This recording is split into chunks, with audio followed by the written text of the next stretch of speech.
Voici chapitre 6 et 7 du livre Une bien curieuse factrice de Dominique Desmarais.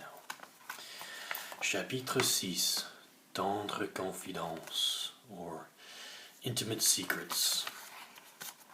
Enfin, murmura Timothée Tremblay, finally, lorsque la nouvelle factrice ouvrit les yeux when she opened her eyes.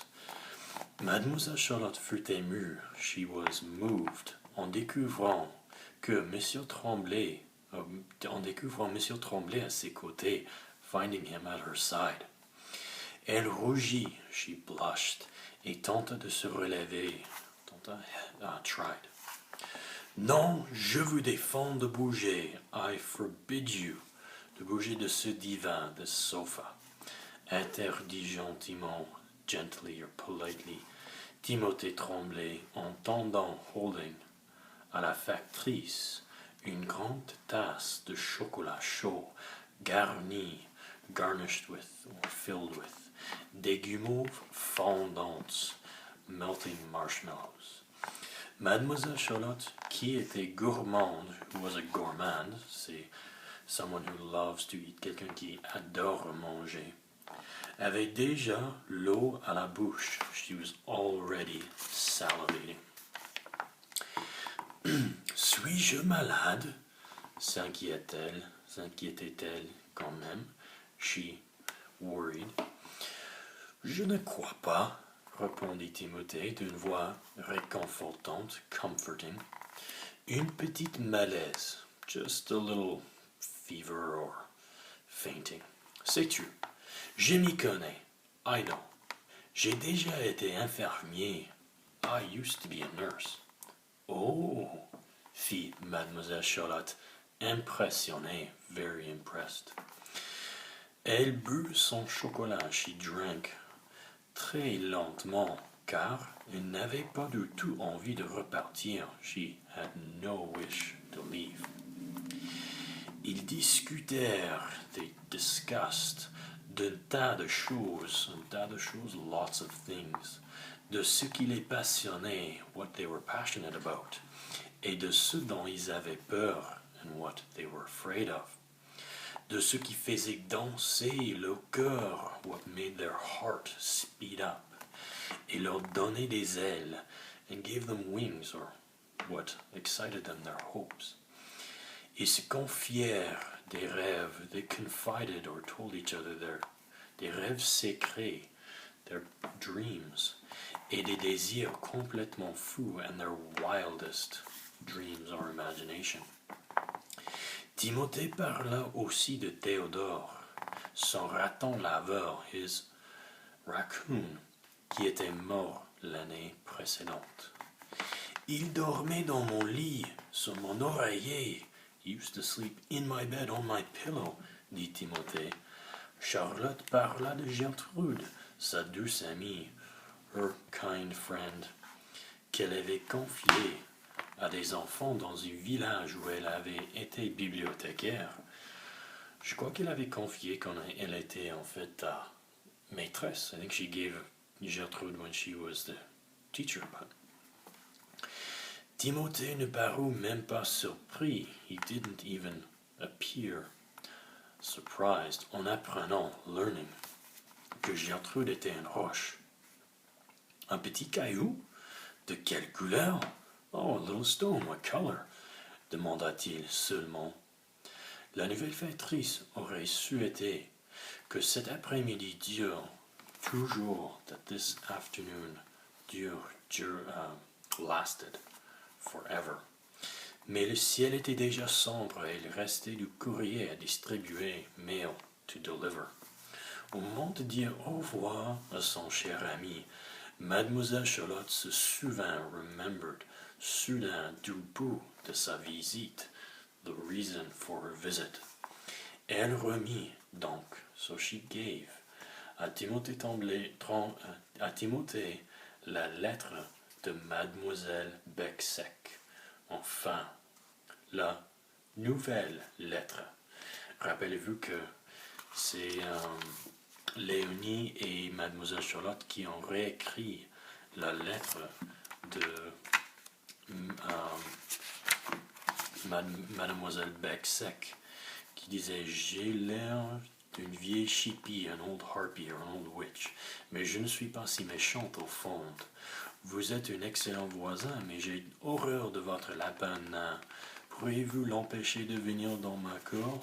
So could you please stop your rabbit from coming into my house? » Instead of, quand il avait beaucoup critiqué Timothée, called him, said that if a rabbit enters into her garden again, she will impale it or kill it.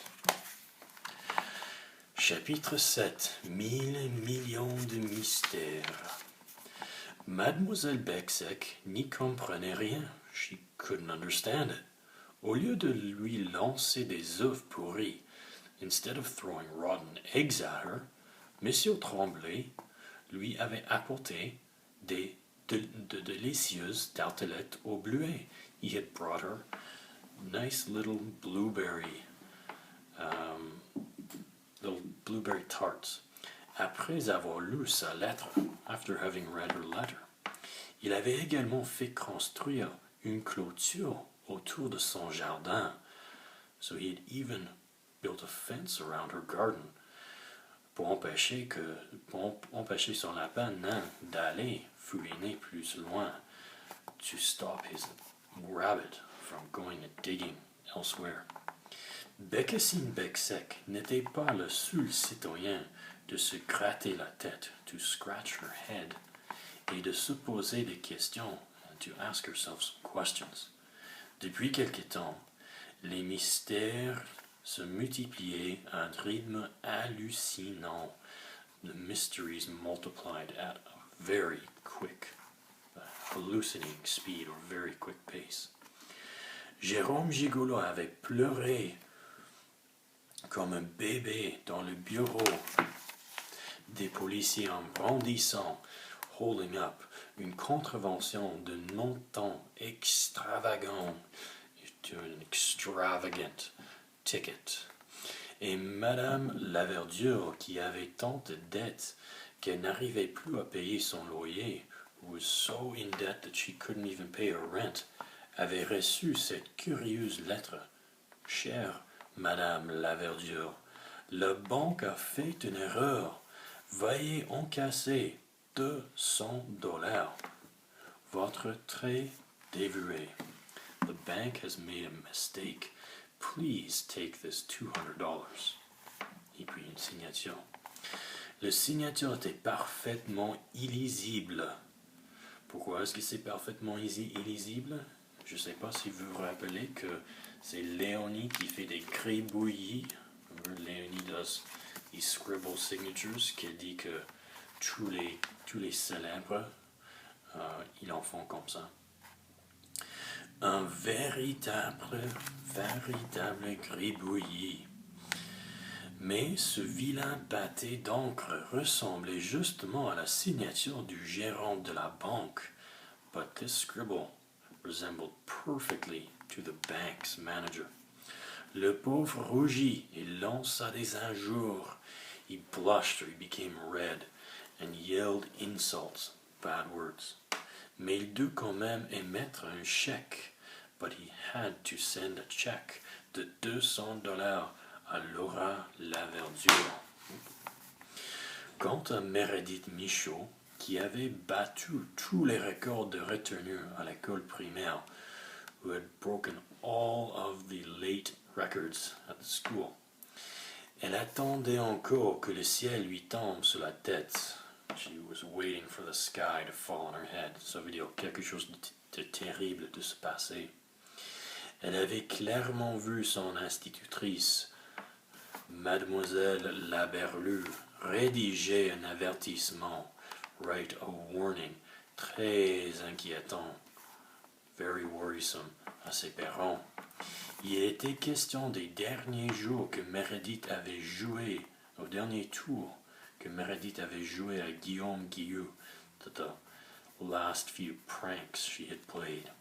La pire plaie de la planète, the worst plaie is a cut or an injury. So, évidemment, elle n'aime pas du tout Guillaume Guilleux. Ça y est, c'est pour aujourd'hui, mon père va me couper en dés. Et he's gonna cut me into little pieces.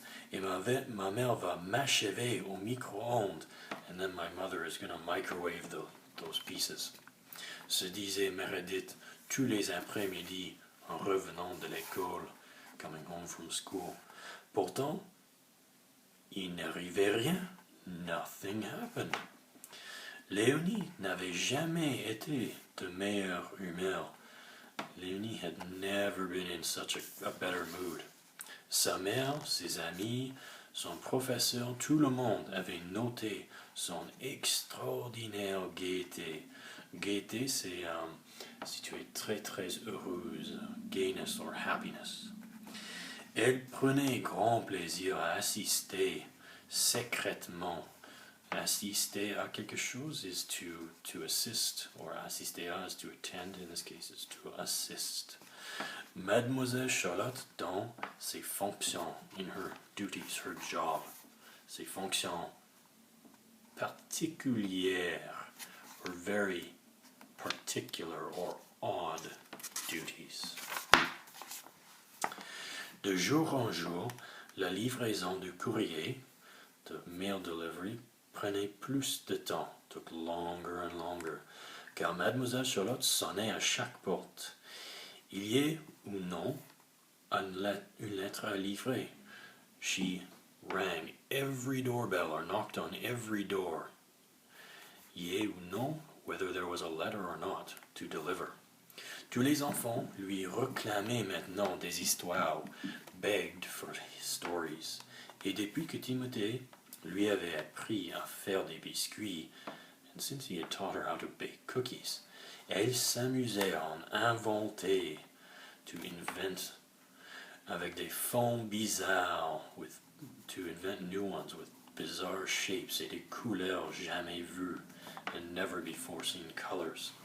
Les enfants en étaient fous. The kids were crazy for them. Il y avait bien une ombre au tableau. La nouvelle factrice chantait toujours aussi fort et aussi faux. Every day she sang just as loud and just aussi faux off-key. Des citoyens, des citizens, songèrent à lui offrir des cours de chant, dreamed of offering her singing lessons, mais il craignait trop la froisser. Craignez, feared, or were afraid to froisser would be to embarrass or make her feel bad. Léonie et Mademoiselle Charlotte continuent donc d'ouvrir une enveloppe par jour. Juste une, jamais plus. Or, le 21e jour, but on the 21st day, elles tombèrent, they fell upon, sur une lettre extraordinaire, une lettre qui changea leur vie, a letter which would change their life. Ok, ça c'est la fin du chapitre 7, et le chapitre 8 s'appelle Charlotte et quelque chose. Ok, merci, bonne journée.